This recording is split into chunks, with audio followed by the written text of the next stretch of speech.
quero saudar os irmãos com a graça e a paz do Senhor Jesus. Graças a Deus por estarmos mais uma vez na casa do Senhor. Viemos aqui para louvá-lo, também para aprender da sua palavra. Eu vou me incluir aí na palavra você. Eu estava esperando que ele abençoe o pastor também, então eu acho que eu estou incluído aí na palavra você. Muito bem, abra sua Bíblia, por favor, em Lucas 9.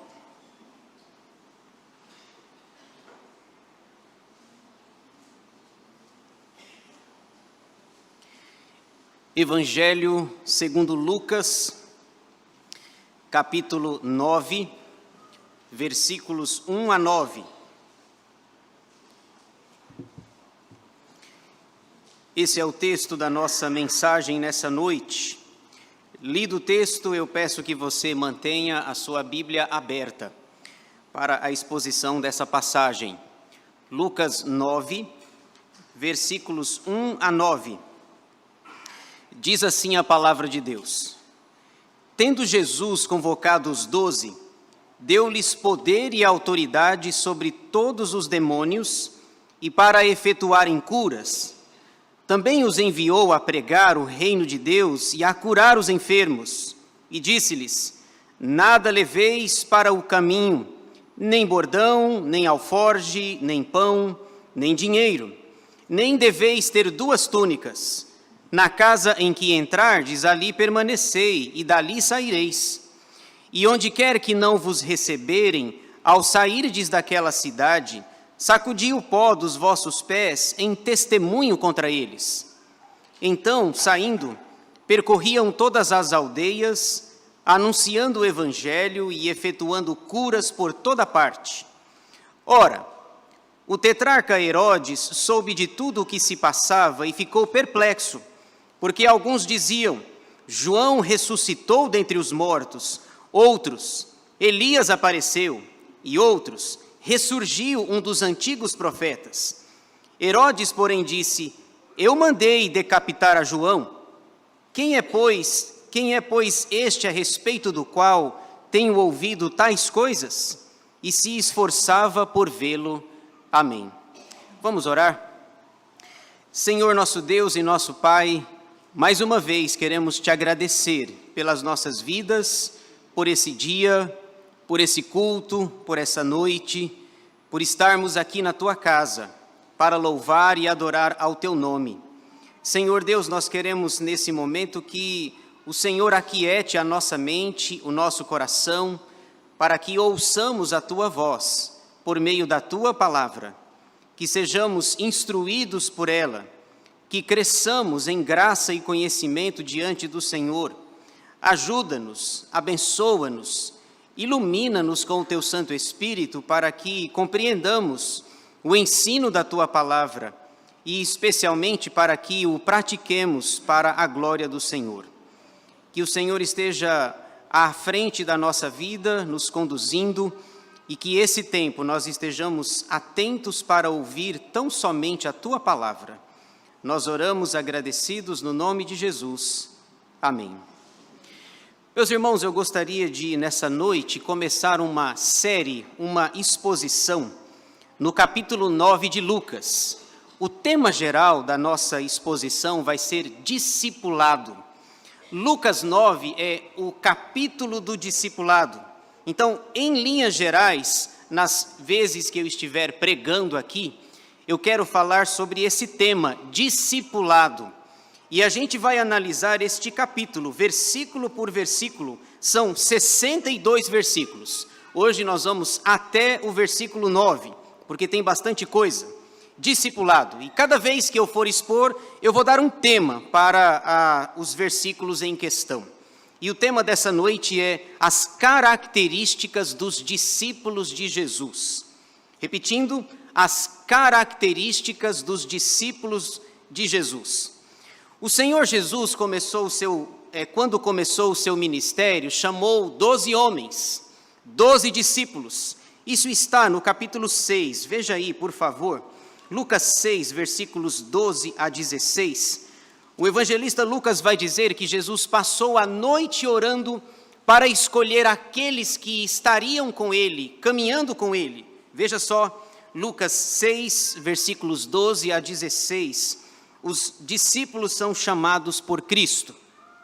6,12 diz assim: naqueles dias retirou-se para o monte a fim de orar e passou a noite orando a Deus. E quando amanheceu, chamou a si os seus discípulos e escolheu 12 dentre eles, aos quais deu também o nome de apóstolos: Simão, a quem acrescentou o nome de Pedro, e André, seu irmão, Tiago e João, Filipe e Bartolomeu, Mateus e Tomé, Tiago, filho de Alfeu, e Simão, chamado Zelote, Judas, filho de Tiago, e Judas Iscariotes, que se tornou traidor.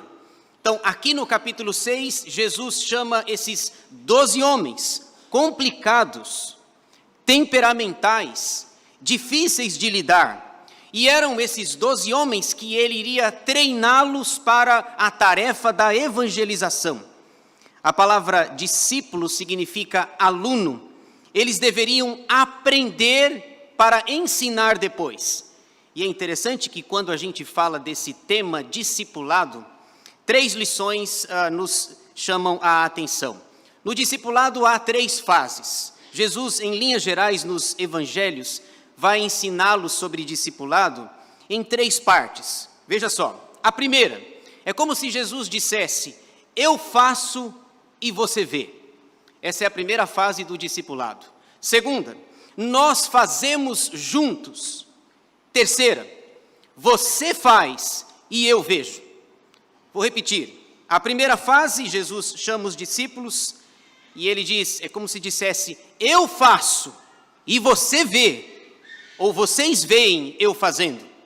Segunda, nós fazemos juntos. Eu faço, mas você faz também. E a terceira, você faz e eu vejo. Porque Jesus foi embora. Jesus foi para o céu. Lá em Atos 1, nós temos a ascensão de Jesus. Portanto, nessas 3 fases do discipulado, nós estamos aqui na segunda fase. Nós fazemos juntos.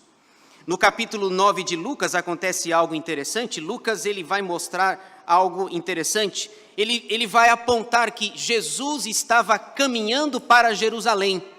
E nessa caminhada muitos eventos vão acontecer. Veja aí, por exemplo, lá no versículo 51, Jesus decidiu no seu semblante que ia para Jerusalém. Lucas 9:51 diz assim: e aconteceu que, ao se completarem os dias em que devia ser ele assunto ao céu, manifestou no semblante a intrépida resolução de ir para Jerusalém. Então veja, aqui do capítulo 9 até o final, é a ida de Jesus para Jerusalém. 9:51 ele diz: eu vou para Jerusalém. E depois os capítulos 10, 11, 12, até o 24, é essa ida para Jerusalém. E tudo o que vai acontecer lá, que vai culminar no que nós vamos comemorar e celebrar no domingo que vem, na Páscoa cristã. Portanto, aqui é a segunda fase do discipulado. Nós fazemos juntos. E nesse processo de nós fazemos juntos, a gente vê as características dos discípulos de Jesus. O texto que lemos apresenta algumas verdades importantes a esse respeito. Jesus estava realizando o seu ministério, ensinando, realizando grandes sinais, milagres, curas, e ele vai treinar os seus discípulos. Olha que interessante, a aula sobre discipulado é intensa. E toda aula, todas as aulas, no final nós temos uma prova, certo? No final tem uma prova. E o último sermão, quando eu chegar lá, se Deus quiser, nós vamos aplicar uma prova. Jesus vai aplicar uma prova para ver se eles vão passar ou não nessa prova de discipulado. Veja só, no capítulo 9, Jesus vai treinar os 12.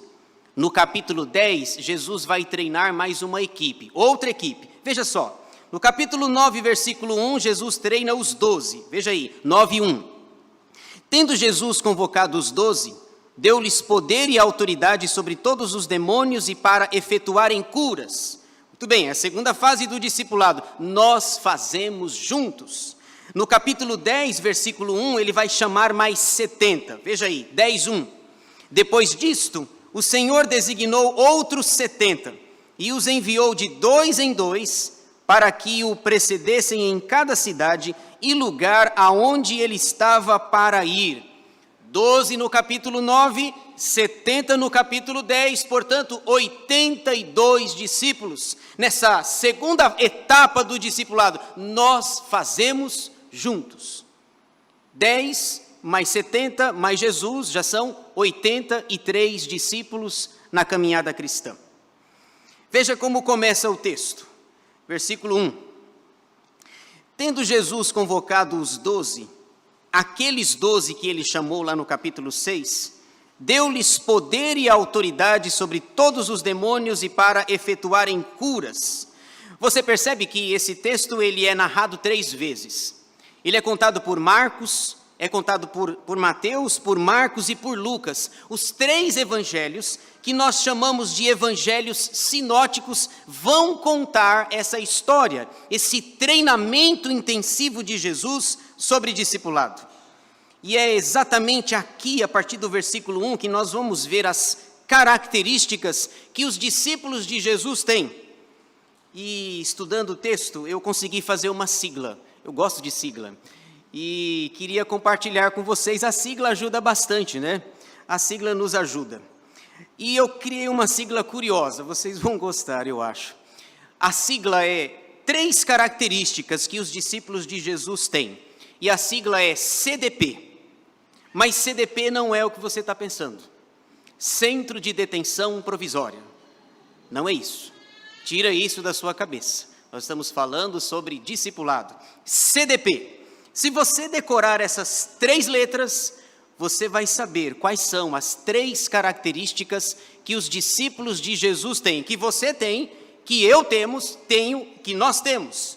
Vamos a elas então. Primeira letra. As características dos discípulos de Jesus, letra C, de capacitação. Veja aí os versículos 1 e 2 do texto, novamente. Tendo Jesus convocado os 12, deu-lhes poder e autoridade sobre todos os demônios e para efetuarem curas. Também os enviou a pregar o reino de Deus e a curar os enfermos. Vejam essa expressão, deu-lhes poder. Se deu, é porque eles não tinham. Deu-lhes poder e autoridade, portanto, a primeira característica que os discípulos de Jesus têm é a capacitação. Eles foram capacitados, habilitados por Deus para a missão que receberam. Deu-lhes poder. Isso implica em dizer que eles não eram bons por natureza e que a fonte capacitadora é Jesus Cristo. Irmãos, quando Jesus nos chamou, Ele não nos chamou porque nós éramos bons, nós éramos hábeis, capazes, porque nós falamos bem. Não, cada um de nós que foi chamado por Jesus foi capacitado, habilitado para ser um discípulo de Jesus nessa caminhada cristã. Bom, ele já havia dito isso lá no final do seu ministério, lá em Mateus 28, no texto da grande comissão. Mateus 28, 18, Jesus começa, após a sua ressurreição, ele diz: toda a autoridade me foi dada no céu e na terra. Portanto, ele tem autoridade para capacitar, para habilitar os seus. Diz Lucas que convoca os 12, chama-os e deu-lhes poder e autoridade. Significa que eles não tinham esse poder e autoridade. Esse poder e autoridade consistia basicamente em 2 coisas. A primeira, expulsar demônios. A segunda, realizar curas. Eu queria dar 2 exemplos que comprovam essa ideia de que eles receberam autoridade sobre os demônios e para curarem. O Novo Testamento mostra isso. A primeira ilustração está lá em Atos 16, com o apóstolo Paulo.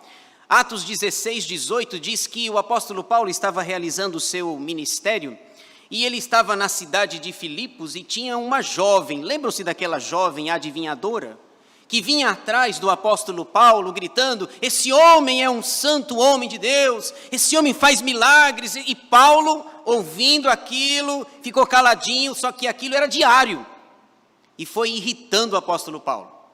E aí a menina no dia seguinte vinha e falava as mesmas coisas, até o dia em que Paulo diz: basta, e expulsa o demônio daquela menina. Sabe por quê? Porque Paulo estava consciente de que ele não precisa do testemunho e da aprovação do diabo. Não é o diabo que tem que aprovar. Paulo vai lá e expulsa. Os donos da menina ficam bravos com o apóstolo Paulo, porque tirou a fonte de lucro deles, mas veja, eles têm de fato a autoridade sobre os demônios. Os demônios se submetem, os demônios obedecem à autoridade dos discípulos. Esse é o primeiro exemplo. Também esse poder e autoridade sobre cura. Eles tinham o poder, o dom da cura.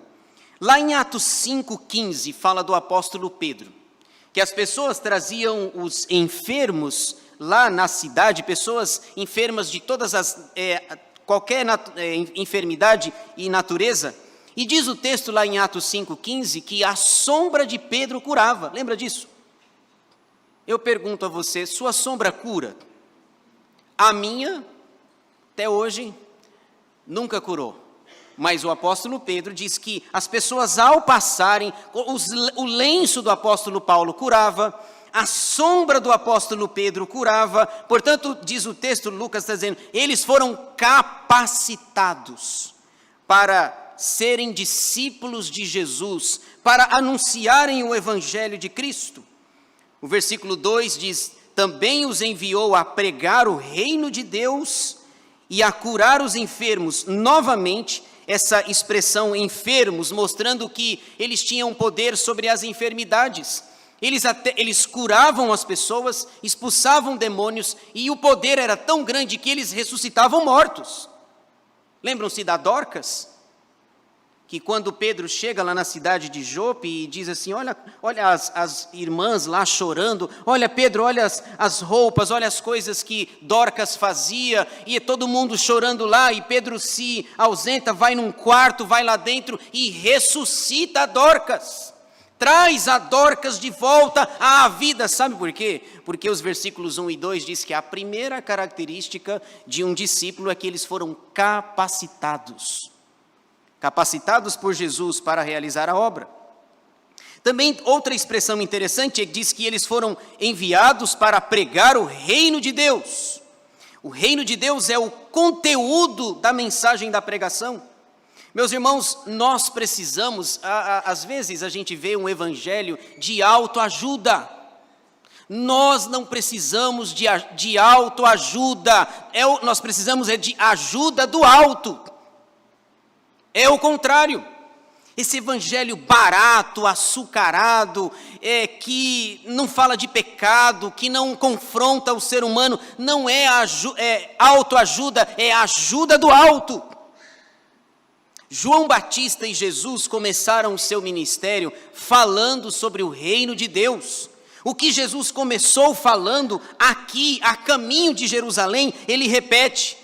Mateus 3:2 e 4:2 diz assim, é João e Jesus falando: arrependei-vos, porque está próximo o reino de Deus.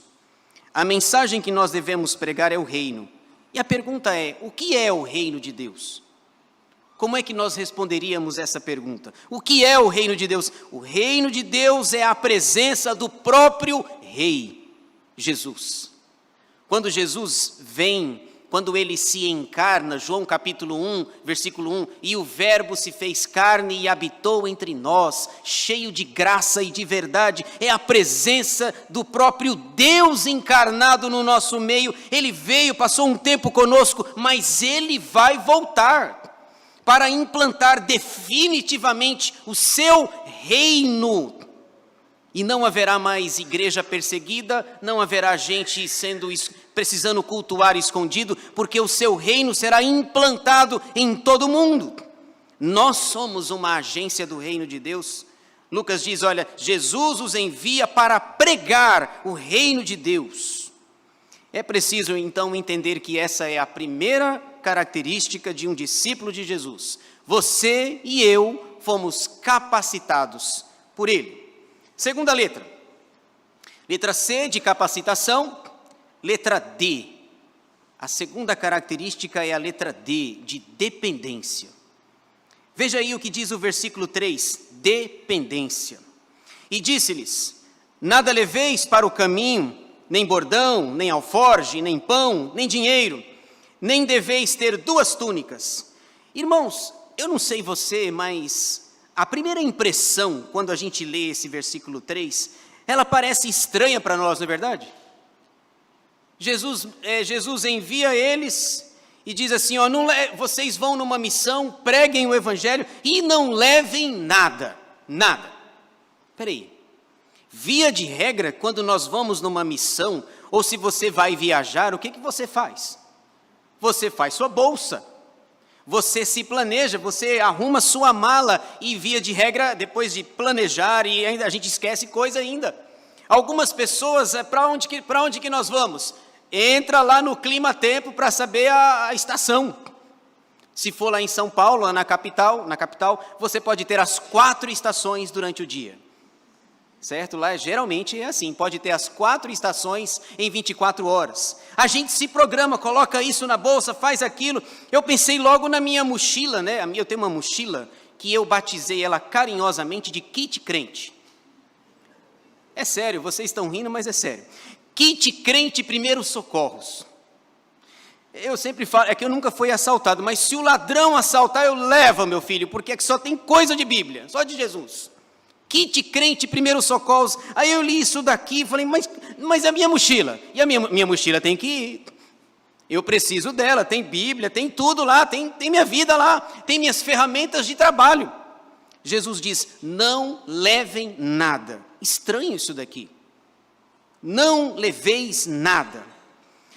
Por que Jesus deu essa ordem? Eu fui tentar achar uma resposta para passar para vocês. Por quê? Eu achei 3 respostas. 3 motivos. Primeiro, não levem nada porque a missão era urgente. Não leve nada porque é uma missão urgente. Segundo motivo, não leve nada porque é uma missão rápida. Vocês vão e vocês voltam. Numa linguagem mais popular, seria vapt e vupt. Não é assim que o povo fala? É uma missão rápida, não precisa se programar. Então, uma missão urgente, uma missão rápida, mas eu encontrei uma terceira resposta para essa pergunta. Eles não deveriam levar nada, porque eles deveriam depender de Deus. Aqui é o segredo. O discípulo de Jesus depende de Deus. Na verdade, via de regra, nós dependemos de nós mesmos. Dependemos da nossa capacidade. Dependemos daquilo que temos, dos nossos recursos. Mas Jesus, independente de ser uma missão urgente, uma missão rápida, o que Jesus está dizendo é, dependam de mim. Não levem nada para o caminho. Se eu estou mandando, eu vou suprir as necessidades. A segunda característica de um discípulo de Jesus é a letra D, de dependência. O sucesso da missão não estava nos recursos que os discípulos tinham, mas na total e completa dependência de Deus. O Jesus que está mandando ir, ele vai dar pão, vai dar dinheiro, vai dar roupa e tudo o que eles precisam. Mas na verdade nós dependemos de nós mesmos. Gostamos dos nossos títulos, da nossa capacidade. Se pudéssemos agir conforme a gente mesmo desejava, Senhor, a gente vai, mas dá licença, não atrapalha não, por favor, deixa do meu jeito. E o meu jeito não é o melhor, o jeito de Deus é o melhor. Ele já tinha falado isso. Mateus 6,33, no Sermão do Monte, ele está falando sobre ansiedade. Que ninguém tem esse mal, né? Ninguém sofre de ansiedade. Em Mateus 6,33 ele diz assim, buscai pois em primeiro lugar o seu reino e a sua justiça e todas estas coisas vos serão acrescentadas. Não foi assim que ele falou? todas estas coisas vos serão acrescentadas. Que coisas? Comida, bebida e vestimenta. A mesma coisa que ele está falando aqui em Lucas 9. Vocês precisam ir, mas vão no poder, capacitados e na dependência. Dependam de mim. Não é por força, não é pela habilidade que você tem. Dependa de mim. Como é difícil, irmãos. Eles deveriam entender que aquele que os estava chamando os sustentaria na missão. Deixa eu perguntar uma coisa para você. De quem você depende? Você depende de Deus? Depende de você mesmo? Depende dos seus recursos? Da capacidade que você tem? De quem você depende? Lembra lá no Antigo Testamento do rei Josafá? Ele tem uma multidão que quer atacá-lo e ele não sabe o que fazer.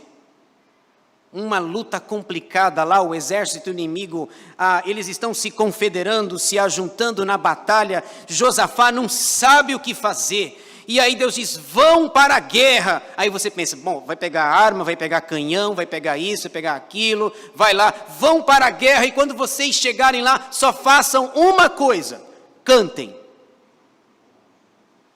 Peraí, é guerra ou é cantata de Páscoa? É guerra ou é uma apresentação ou é algo de louvor? Vocês cheguem lá e vocês apenas cantem. Louvem a Deus, louvem o meu nome e deixa o resto comigo. Irmãos, depender de Deus é complicadíssimo. Quando Josué vai atravessar, quando o povo só falta o Jordão para eles entrarem na terra prometida, Deus havia falado, fala para os sacerdotes pegarem a arca da aliança, e o rio Jordão diz que estava transbordando, muito cheio, e aí os sacerdotes têm que passar, e Deus diz, quando os sacerdotes colocarem o pé na água, o rio vai abrir, e vocês vão passar. Se eu tivesse ali, eu já tinha uma sugestão prontíssima. Senhor, não que a minha seja melhor que a tua, mas eu queria fazer uma proposta também. Que negócio é esse? Vocês vão, andem, e quando vocês começarem a andar, o rio vai abrir. Eu tenho uma proposta, uma sugestão. Abra primeiro. Abra primeiro, que aí a gente passa com o pé seco, com o negócio seco, que eu estou vendo que está seco, é melhor. Mas isso não é dependência, isso é dependência de mim mesmo. Eu fico pensando se sou eu que estou carregando aqui, que estou ajudando a carregar a arca da aliança. Se eu não ia fazer essa proposta assim, peraí, Senhor, o rio está cheio, você não está entendendo. O rio está cheio, abre primeiro, seca primeiro. Não foi assim que ele falou para Tomé, que Tomé não estava quando Jesus apareceu uma das vezes? Tomé, porque você viu, você creu? Bem-aventurados são aqueles que não me viram e creram. Nós estamos há mais de 2000 anos do evento da cruz. E cá estamos nós, celebrando e crendo que Jesus está aqui, vivo, ressurreto, mas nós não o vimos. Isso é dependência, é os olhos da fé. Eu não sei você, mas depender de Deus é muito difícil. Muito difícil. É melhor depender dos recursos que eu tenho, da minha conta bancária, que não é o meu caso, né? Da conta bancária. Mas é melhor depender das nossas próprias estratégias. Não, é melhor depender de Deus. Não levem nada, dependam de mim. Última coisa. A terceira característica dos discípulos de Jesus. A primeira, letra C, de capacitação. Letra D, dependência. E agora a letra P, de... eu não falei ainda, né? Letra P, de persistência. Persistência. Veja aí, é o final do texto. Versículos 4 a 9. Eu resumiria numa palavra, e a palavra é persistência. Veja só. Versos 4 e 5. Na casa em que entrardes, ali permanecei e dali saireis. E onde quer que não vos receberem, ao sairdes daquela cidade, sacudi o pó dos vossos pés em testemunho contra eles. Então, saindo, percorriam todas as aldeias, anunciando o evangelho e efetuando curas por toda parte. A terceira letra, ou a terceira característica dos discípulos de Jesus é persistência. O que Jesus agora quer ensiná-los naquela segunda fase, nós fazemos juntos. Eles deveriam se esforçar para completar a obra que receberam. Aqui eu preciso fazer uma pergunta e uma distinção. Eu lembrei da minha filosofia aqui. Qual a diferença entre ser persistente e insistente? Porque parece que a linha é tênue nesse sentido. Qual a diferença entre ser persistente e insistente? A palavra que eu usei foi o persistente, porque insistente é outra coisa. Olha a definição que eu achei. Persistente é aquela pessoa que não desiste na primeira dificuldade. O insistente é aquele que não sabe a hora de parar.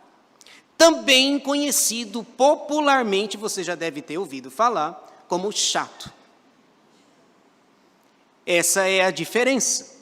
Uma coisa é uma coisa, certo? Outra coisa é outra coisa. Ser persistente e insistente. Jesus não está ordenando que eles sejam insistentes. Está dizendo que eles deveriam ser persistentes. Não desistam na primeira dificuldade. É o versículo 5. Na casa que entrardes, ali permanecei e dali saireis. Ou seja, só saiam quando completarem a missão. Persistência. Que é diferente de ser insistente. Na casa que eles entrassem, eles precisavam pregar o evangelho, anunciar o reino de Deus. Na casa que eles chegassem, que não fossem bem recebidos, sacode o pó, sacode a poeira dos pés e vai para outra casa. Mas se você percebeu ali que as portas foram abertas, que a oportunidade foi concedida por Deus, fique ali. Não fique escolhendo casa. Eu vou na casa, tem o A, o B e o C, mas na casa do C a comida é melhor. Na casa do B a recepção é melhor. Não, se o A abriu a porta, fique ali. Se você percebeu que as coisas estão indo bem, permaneça ali. Só saia dali quando você apresentar o plano de salvação. O discípulo precisa ser persistente. Persistente. Agora, quando alguém é insistente, lá em Atos 13, o apóstolo Paulo e Barnabé estavam pregando o evangelho aos judeus. Atos 13, 51. Os próprios judeus haviam convidado Paulo e Barnabé para pregarem o evangelho. Mas eles queriam, mais ou menos, escolher o que Paulo devia pregar. Aí não dá, né? Não dá para escolher. É anunciar o evangelho, a palavra de Deus, o reino de Deus. E eles estão ouvindo direitinho o discurso lá de Paulo e Barnabé na primeira viagem missionária. Só que Paulo começa a apertar, começa a falar do ministério de Cristo. Não deu certo. Olha só.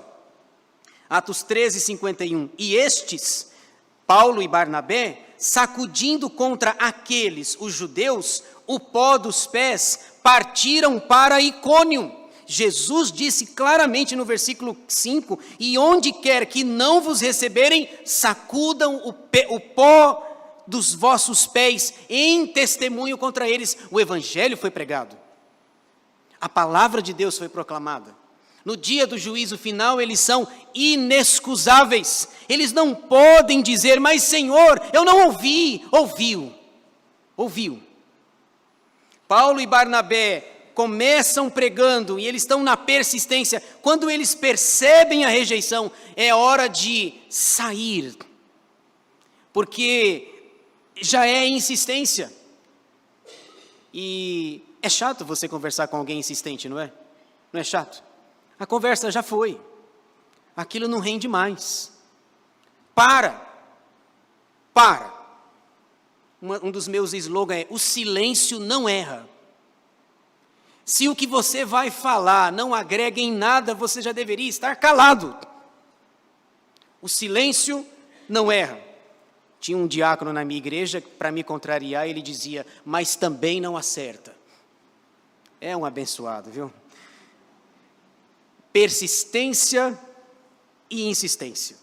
Veja aí, versículos 7 a 9, é o final do texto, é a reação de Herodes. Herodes está vendo essa aula ouviu falar sobre essa aula de discipulado de Jesus, e ele ouve o burburinho, e aí nós temos a reação dele. Veja aí, versos 7 a 9.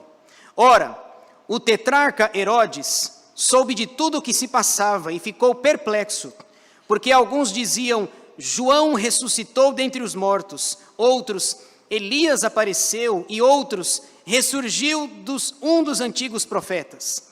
Herodes, porém, disse, eu mandei decapitar a João, quem é, pois, este a respeito do qual tenho ouvido tais coisas?